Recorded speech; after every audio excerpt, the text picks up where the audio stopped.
Good evening, good afternoon. Welcome back to High Top Sports Oregon. Yes, Ducks get a big win, but first, powered by BetUS. Go ahead, check them out on their website. We are sponsored by BetUS. This show is powered by BetUS. Let's go ahead and get into the nitty gritty. Uh, I text you a couple times today. I said that's starting to look like the number 9 team in the nation. Uh, you actually got some guys in that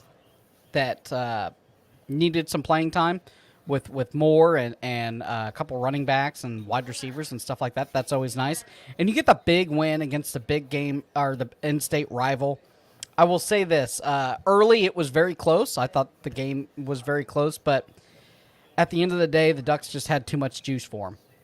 Yeah, absolutely, man. It's like we've been kind of been talking about this thing all week too. When we were discussing the fact that if Oregon was going to get it figured out, it was likely going to come in this particular game right here, right? I mean, Mm-hmm. if you cannot get yourself motivated for an in-state rivalry, one of the longest running collegiate rivalries in college football, then we're probably not a playoff team anyway, and it's kind of cut your losses there. But Oregon kind of showed us what's able to happen when everything starts clicking, right? The offense obviously was absolutely humming all day. Every time the prop texted me, he's like, "Oh, number 9 team looking elite." And I was like, it's amazing what happens when that offensive line starts to gel, and the Dylan Gabriel's kind of able to navigate the pocket a little bit the way he could, and you can tell he's getting a little more comfortable in this offensive scheme as well. So that's really encouraging to see. The defense, I thought it was most definitely improved. Obviously, we cut down Yeah. significantly on the points. I thought the run defense was great, which was kind of a concern after last week with our run in with Boise State. But this is the Oregon State's a team that was averaging 300 yards a game on the ground, and Oregon's, while starters were in, I think Oregon State ended at 127 yards. So they were able to hold Oregon State to half of what they're used to getting on the ground. And you could kind of tell once they had to play catch up a little bit more and tried to force the ball through the air. It was pretty apparent that that's where their weakness was. But yeah, really happy with Oregon in all phases of the game. Special team made its presence felt once again with the blocked field goal early on in the game. Like as mentioned, the offense was humming. Defense overall was really good. I liked how the secondary played. I was particularly happy with Dante Manning, Nico Reed, and Devin Jackson today. I thought those guys were really good. And, honestly, Bryce Betcher might have been the player of the game for the Ducks, at least on the defensive side of the ball, just making his presence felt all throughout the game. The defensive line, in my opinion, was a little bit choppy. When we were on the High Top Live show this morning, my breakout player was Derek Harmon. I thought he would have a really big game kind of up the middle in that defensive line. Wasn't necessarily the case in terms of the statage, but at the same time, I would say, he had a very successful game as well as like I said, they were able to stifle Oregon State for the most part. But yeah, man, it feels really good to bounce back against your rival, especially. It makes it just a little bit sweeter that it's the Beavs that we were able to, absolutely steamroll today. Yeah, for sure. I think James looked electric, the running back. That that play that he made, stretching it out across the end zone there, he looked really, really good. DG with a 45-yard scamper. I didn't even see that at Oklahoma. He seems like each week he's getting more and more comfortable. Wide receivers are making catches, and they are doing yards after contact over and over and over. And that's a pretty good team there over there at Oregon State. I felt like they tackled pretty well. I just felt like that they just got bullied by the star power just ended up go ahead and getting them the win. But that's the Oregon that we have been waiting for 2 weeks to show up. We've been sitting and waiting for almost like the sleeping giant to awaken. And I saw him.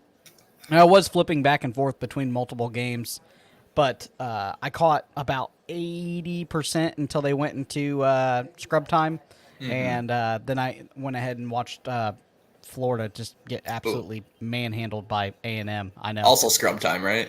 scrub time there too. So, but yes, very. I think the offense looked very good. Offensive line looked much improved. They figured that out. They got that solid, and I think the run game was probably the best that I've seen it this season.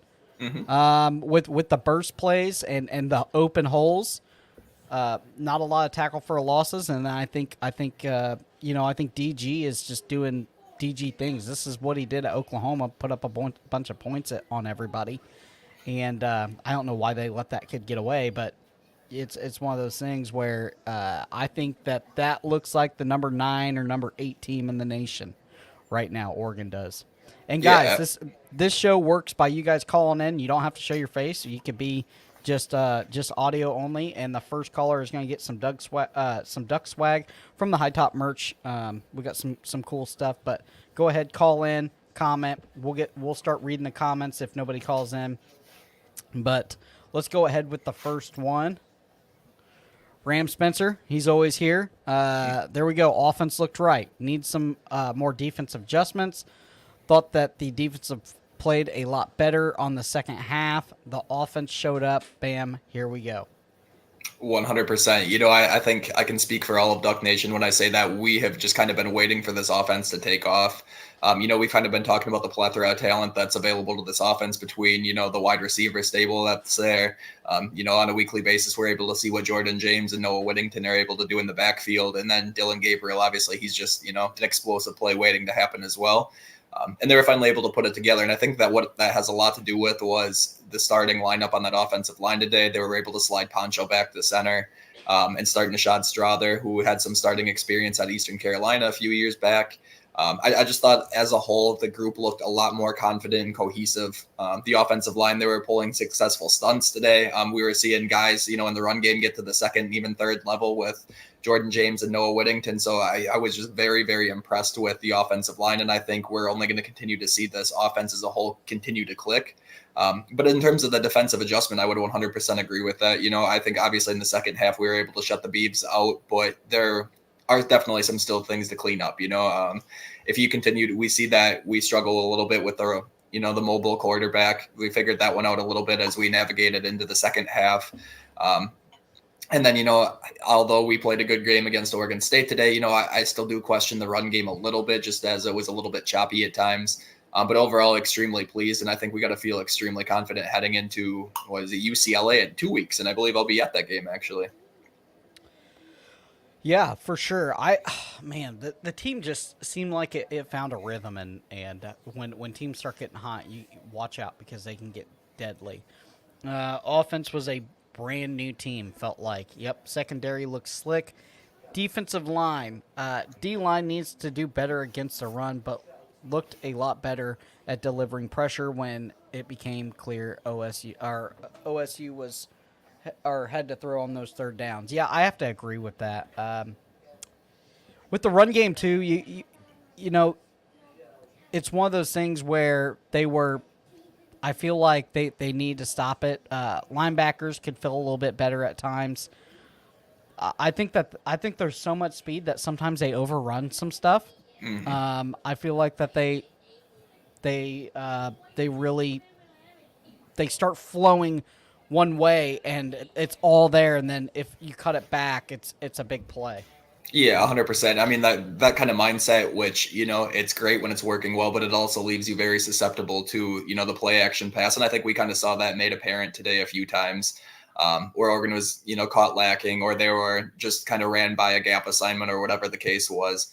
But overall, as a whole, you know, I think the defense is much improved.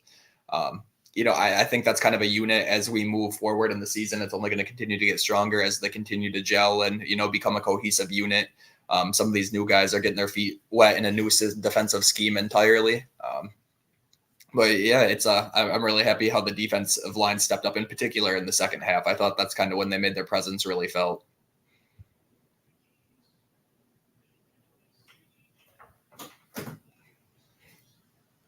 Hold on real fast. Yeah, sorry.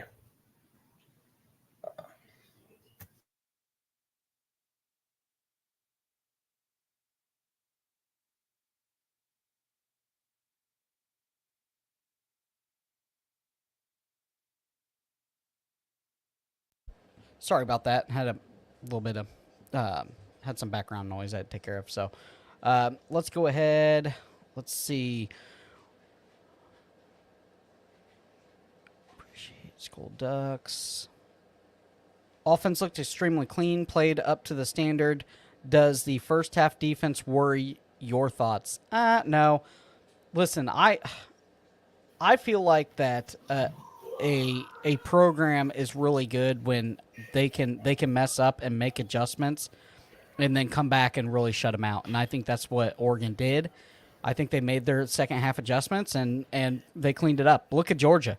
Georgia's done it for years, right? Kirby Smart, they've come out and looked flat, and then all of a sudden in the second half, they score 50 points and nobody scores on them. So that's the big difference. Oh yeah, and in college football, especially at this type of level, it's never how you start; it's how you finish. I do kind of understand the comment though when he's like, "Does it concern you?" Just because it does show that there is still some holes and adjustments that need to be made on the defensive side of the ball. But as a whole, I think it's got to be you got to feel more encouraged by the fact that in the second half they were able to shut out that offense. And let's be real, that offense can put up some points, and they're going to put up some points on the competition they play this year. Excuse me, Giovanni McCoy. He's a spark plug in the backfield. I mean, we're able to see what happens when he breaks free a little bit and is able to break free of that pocket.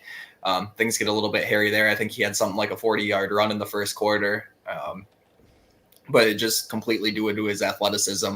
But once again, it was one of those things where it kind of got cleaned up in the second half. What it really reminded me of a lot last year was when we were playing Wazoo and Cam Rising, or excuse me, not Cam Rising, Cam Ward was navigating the pocket on us, kind of hurting us on those big scramble plays. And in the second half, we were able to adjust and, really pull away in that game. And that's exactly what happened in this one as well. You could tell once he had to be forced into the pocket and step up and make those throws, that's when things got a little bit dicey for the Beavs offense. So I think this is kind of the defense we're going to see continue to go forward. It does help that our next opponent is UCLA, who is very, very, very far from, an elite explosive offense in this country. Obviously, still D1 football and a rivalry game in a sense, but I feel really good about this defense now and moving forward. Yeah, for sure. I think that they're going to be just fine. They gotta figure out some stuff, but I think that you make some adjustments.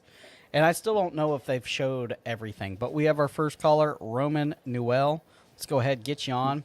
What do you think about the game, Mr. Newell? Hey guys, how you doing? Pretty good. Good, man. Yeah, totally new to this whole little system here, so I thought I'd check it out. Hey, man, I thought the game was excellent. I mean, you talk about wanting to have a good feel going into the bye week. Man, definitely have it. Now we have 2 weeks to work on some ultimately small things because the offensive line is obviously the biggest issue. Yeah, 100%. I think a lot of the small things that we wanted to work on moving into this week were kind of, addressed in a sense. So I think in penalties, we were sitting at 3 penalties for 36 yards. There were still a few missed tackles at times and blown gap assignments, but at the same time, I thought it was significantly cleaner than we were playing the last 2 weeks. And to be honest, I think if we played how we played against Idaho or even Boise State last week, this game is, it's going to be very tight, and especially in a hostile environment. But man, I feel really good heading into the bye week. This is one where, I woke up this morning and it was going to be one of those days. This was going to be the game that determined, my attitude moving forward throughout the season. Yep. So I feel really good about how we stand right now. I had a lot of confidence in Dan being able to get these guys right for this week in a big rivalry game. And, to step up on national TV, it's always a good feeling. It'll be nice to get the media off our backs for the next week. That'll be nice. And I was thinking that the ramp up period, over the next couple of weeks will be really nice. I mean, we have a bye obviously, and then we come back UCLA, Michigan State. Be great prep games. Increase in terms of difficulty right before Ohio State. So we have a good path, and I feel good about it. Yeah, absolutely. I feel significantly better about Ohio State now this week than I did last week. But, it's going to take at least one more. I would love to go out and absolutely come off the bye and, show that this team is really getting it clicking moving forward and it's going to be consistent as the season progresses. And I think UCLA is a perfect opponent to have, coming off that bye. Michigan State's kind of in that same ballpark where they have another explosive offense. They kind of have that mobile type quarterback that Oregon tends to struggle with a little bit. And, Will Howard, he is able to use his legs a little bit in that Ohio State offense. So I do think it's a good, prep week leading into that. It's going to be a hell of a show on October 12th when the Buckeyes come to town. That's for sure. Agree. One last comment, then I'll get out of your guys' hair. But I love the fact that Dylan Gabriel looked like himself finally in this game. For the first time, he looked comfortable. He looked like he was agile and moving in the way that we're used to seeing at Oklahoma. It just looked like, Will Stein or whatever had given him the freedom and latitude to operate the way that, he really is meant to be operating. So cool. Super excited. Appreciate it, guys. Yeah, thanks for stopping in, man. We really appreciate it. Yeah, Yeah, for sure. That's what makes the show go. So, I appreciate you coming in. Go ahead and I will drop an email down there. Go ahead, give me your address, and I'll send you some duck swag. Cool. Sounds good, man. Thanks, guys. Yeah, Appreciate for sure. it, man. Have a good day. All right. Bye. That was Roman. Appreciate you coming on, Roman. That makes our day. That's how this show works. We will read through some of the comments real fast. Let me shoot him my email real fast so he can get his free duck swag. Might be able to give away another shirt as long as the boss man's in a bad spot right now with the Florida team right now. So I can give away some stuff. So go ahead, call in, and I appreciate you guys. But we will scan through the comments for now, and then we'll run this about 30 minutes. And if nobody calls in, then we will go ahead and close it down. Absolutely. Yeah, Prof. I don't know. How are you feeling right now? I just in this little passing time, I know you're a big Gator guy, and your ego has to be a little bit hurt right now. I mean, I can see it on your face, man. You're pounding your Busch lattes. You're putting on that brave face, but I know deep down, man. I know the Prof's heart is aching right now. Yeah, it's bad. It's real bad in Gator country. Listen, I think that this might be the worst. This might be the worst Florida team I've ever seen. That's impressive. Ever, in all of the 12 years I've been watching them competitively. And all right, Roman, I got your address. I will send that right out tonight. You'll be getting a duck, and I appreciate you. All right, so let's go ahead. Let's peruse through these comments real fast. Offensive line was almost whole, and the offense suddenly worked. I'm so shocked. Yeah, it kind of helps when you have some players back, right, from injury. You got to keep them. You got to keep them healthy, but for sure.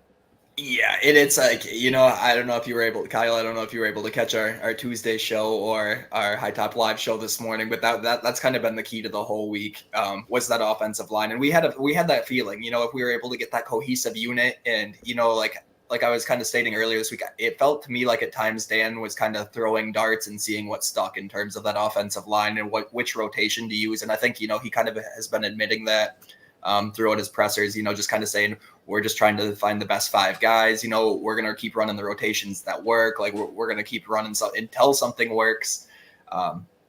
And I think tonight they kind of found that. And I think Nishad Strother was that piece that we needed to kind of really solidify that.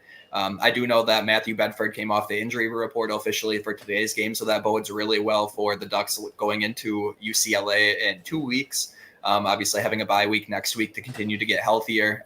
That's going to pay dividends for guys like Gary Bryant and a few of those other guys who have just kind of been nicked up. Jeffrey Baza is another one who, he's that defensive captain for the Ducks and has been in the program for, a very long time, but ultimately got nicked up in game 1 against the Vandals. And he's kind of been a shell of himself when he has been on the field, if he's been on the field at all. But yeah, it's amazing what happens when an offensive line starts to click for your, the rest of your game. Oh yeah, for sure. Let's go ahead. Let me zoom in real fast. We got to do this, obviously, because they help power the show. So with BetUS right now, you get 150% back on your first 3 deposits up to $2,000 with the code YouTube150. That is YouTube150. You get 150% back on your first 3 deposits. Let's go ahead and let's do a little gambling here. Let's see. Colorado State, 7.5, or money line, or 58 over under. What are you thinking?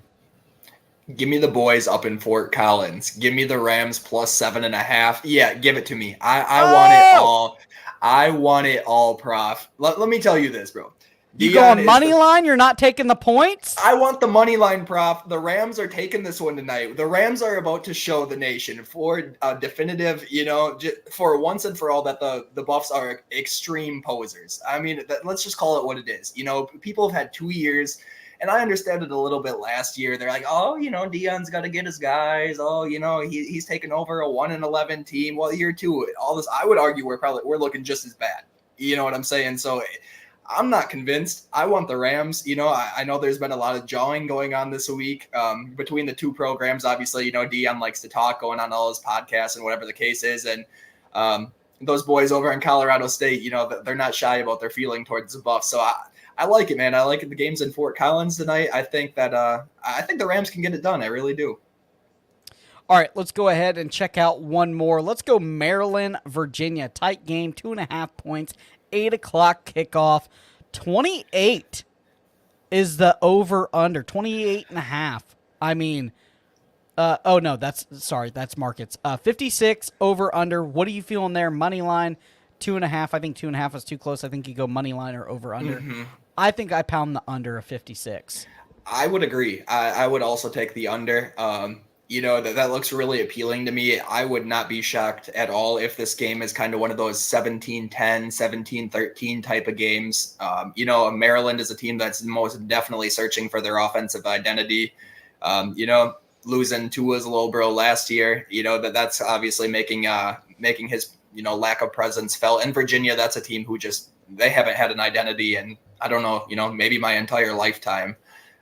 They're just two programs who are very down right now. And I don't think either of them are going to be, world burners on the scoreboard tonight. So I think I would pound the under with confidence in this one, honestly. For sure. All right, guys, that wraps up our little gambling section. That is powered by BetUS, our sponsors, our proud sponsors. 150% back on your first 3 deposits up to $2,000. Even if we're wrong, you can't even yell at us because you're getting 150% back with the code YouTube150. Let's get back to Duck Nation. Yeah, absolutely. I know the Ducks, that they're just itching to get their feelings out about this one. I know myself, internally, I'm jumping for joy right now, I was all doom and gloom for the last 2 weeks. So, I'm finally glad to be good in a good mental state again, Prof. For sure. And it's sad that we put our mental health on 18, 19, and 20-year-olds. And then if you're Utah, 32-year-old quarterbacks for the 10th year in the row redshirt. But that's besides the point. Right. Yeah, it is what it is. All right, let's go ahead and get to some comments. Kyle Tucker, man, you got a lot of good comments. Go ahead, call in. You don't have to show your face. Just call in. We'll block your face out. It's audio only if you want to. I said this from the beginning. The only game I see as a genuine concern for a loss is Ohio State. And Kyle, I agree with that. With the small asterisk, at the beginning of the year prior to playing Idaho, I agree.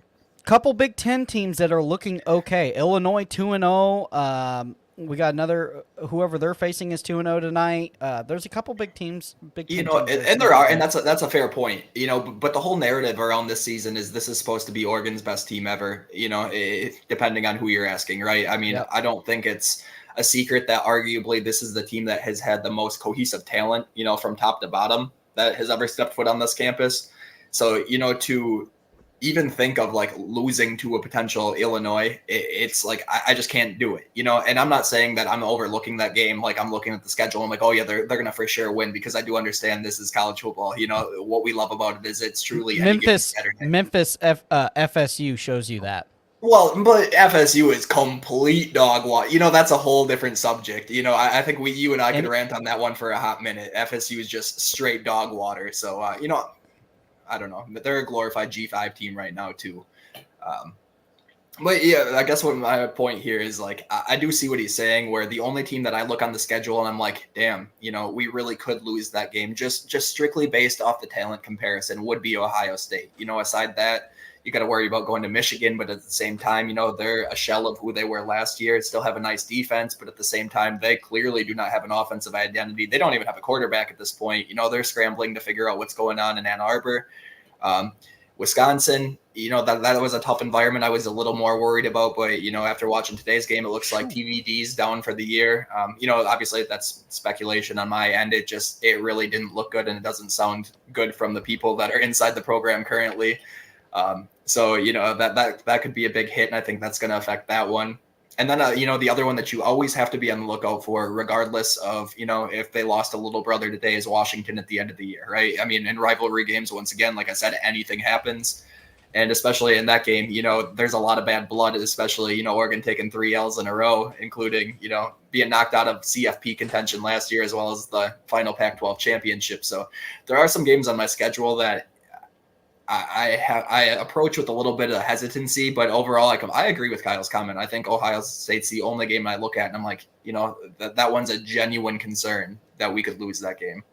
Kyle with another good comment. We've been sandbagging this one. Yeah, I think that's true in regards to the playbook in a sense. Oregon was able to roll out a few different formations tonight than they were able to do the past few weeks.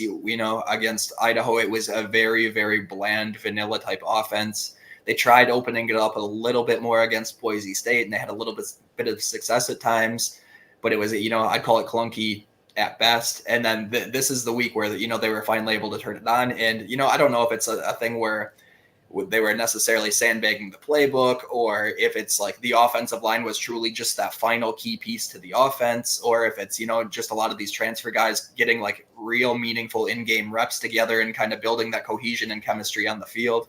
I think there's a lot that goes into it, but once again, Kyle, great comment. I do see what you're saying. Yeah, I can see what you're saying. I'll leave it at that. Braxton, best day ever. Washington loses and we find an offense. What do you think about that, Derek? Best day ever. Well, I don't know about that. I think the best day ever will be the end of rivalry week when we finally end this little losing streak to UW. Then Oregon wins, Washington loses to us. We get to end that tired little narrative that the Huskies have up there in Seattle. But this is a close second right now, absolutely. And the Apple Cup is kind of one I forgot about. As I was prepping for the show, as we were approaching the end of the Oregon game, I forgot about the end of that one and turned it on just in time to see Wazoo, march onto the field in victory. So that was exciting. Yeah, but good day to be a Duck fan, to say the least. For sure. Real fast. I didn't get size. Roman Newell, if you're still in here, put your size in, please, because I did not get your size. Go ahead, put your sweater size in. They run pretty nicely. They're not small, and they don't shrink. So size is needed. So I can get that order in if you are still here, hopefully. All right, let's go.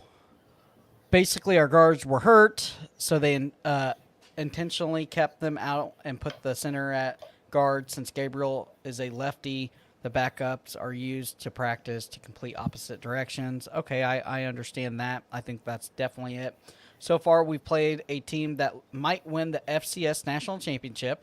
That's fair. A team a lot are looking at as a playoff dark horse with obviously Boise, and then while running an offense that makes vanilla look spicy. Yeah. Yeah, this very well could be the narrative as well, too, right? So say we're approaching that rivalry week, the late November, and, all of a sudden Idaho is, in the running for an FCS national championship. Maybe Boise runs the table the rest of the way. I certainly think they look better than Oregon State did. I know they're not officially in a conference, but they have their little, mutual agreement besides the point. But it just takes some time to figure out exactly what that narrative is, so that's why it's so hard in the beginning of the year, when we're playing week 1 against Idaho, obviously you want to look at that and immediately panic, which I think there is obviously, there's valid concern as to why you could start panicking in that point, right? I mean, regardless of if they're going to be an FCS national championship, if you're looking for a FBS national championship, that shouldn't even be a conversation in the first place. And Boise State, kind of the same thing. When you have a substantial talent gap, you expect to kind of blow them out the water. But at the same time, if Boise State is this playoff dark horse who, could end up competing for a spoiler alert at the end of the year, maybe the Ducks they just ran into two, teams who were very underrated. And, that could be the case. And I have a feeling we'll figure that one out a little bit more as the year continues. For sure. The boss is in here. Duck fan for the last 25 years, man. This is the best we've looked. Imagine being a Gator fan. Yeah, I I wouldn't even put that on my ex-wife that I hate so much. Right. Well, Mr. What was it? Shelton? Shelton. Shelton the Duck fan. Okay, well, Shelton the Duck fan.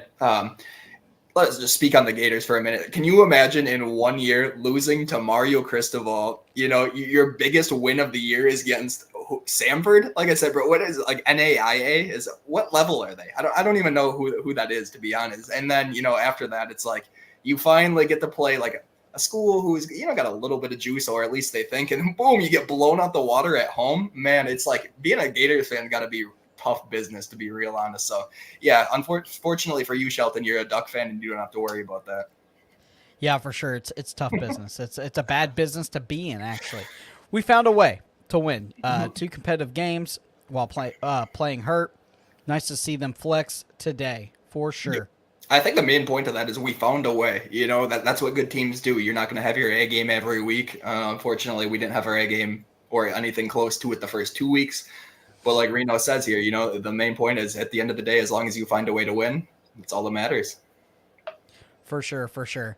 All right, guys, we're going to go ahead and shut it down. I think I'm just going to send Newell like an extra large. He looked like that would be about the size for him. So I'm going to send him an extra large and hopefully he likes it. We're going to go ahead and shut it down, though. This show works by calling in. We will see you next week with another Duck win, probably.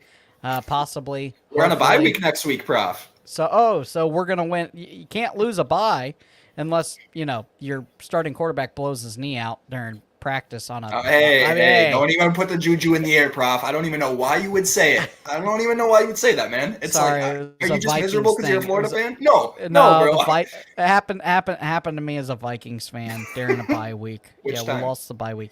Teddy Bridgewater blew his knee out, non-contact. Oh yeah, that where he almost lost his leg. Almost lost his leg. Yeah, heaven forbid that happens. But all right, guys, we will not see you next week for the call-in show, unless it's just complete mayhem in college football and you guys want to do it. But I appreciate you guys, and this show is powered by BetUS. Go ahead, like, subscribe. Thank you, Reno. Thank you, everybody that came in. Kyle Tucker. Ram's been, he's always in here. Yeah. Ram is always in here. Troy, Astro, everybody else. Roman, new Duck fan, Shelton Walker. That guy was in here. Yeah, Shelton Walker, brand new Duck fan. I'll have to find him on Twitter and add him to our Duck stuff. So, all right, guys, we will see you later. Like I said, powered by BetUS, and we are out.